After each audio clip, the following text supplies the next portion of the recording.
Hey everybody, Pete Gluzak here for Bass University TV, and I'm really excited. We have now Bass University instructor Alex Davis with us tonight. How are you, man? Nice to see you again, Pete. You too, buddy. It was just a few weeks ago. Yeah, it was like December. We was at Gunnersville doing the shooting, and we got to talk about a lot of lipless stuff, jerkbait fishing. Right. Really got to dive into things. Hey, it was awesome. You're an awesome speaker, and I'm glad you came by and visited with us now because we want to dive in Bass University style into something that's probably playing a little bit at the Classic this week is fishing brush piles. Yeah, brush pile fishing has really kind of changed, and it's changed a lot with sonar. I think the last few years we've seen more brush pile tournaments and people coming catching fish out of piles, and a lot of it's because we have new baits, a lot of it's because we have new sonar, and I think people now can really pinpoint brush piles and fish them a lot more effectively than ever before.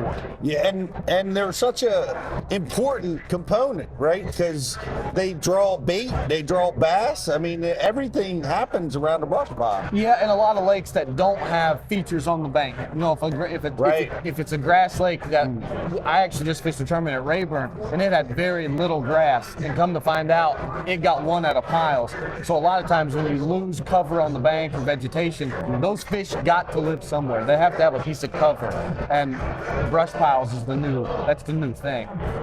Well, here we are pre-spawn, right? That seems to be what's going on.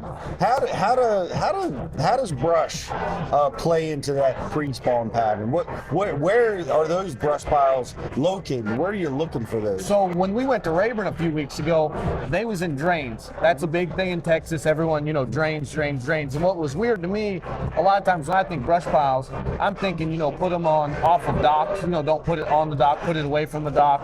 If fish are living on docks, they can kind of concentrate them. I've seen that before. Or maybe put them on points, places that you was gonna fish normally, but now you actually have a piece of cover. Texas is just a little weird. They actually put them in the bottom of a drain. Bass U, folks. Information is pouring over. If you want to learn more about every lake, how to fish shallow, deep, in between, skipping docks and rocks and cranking, you get it at Bass U. We got the best of the best. If somebody's ever caught a bass on something and perfected the technique, we got you covered. Subscribe to Bass U.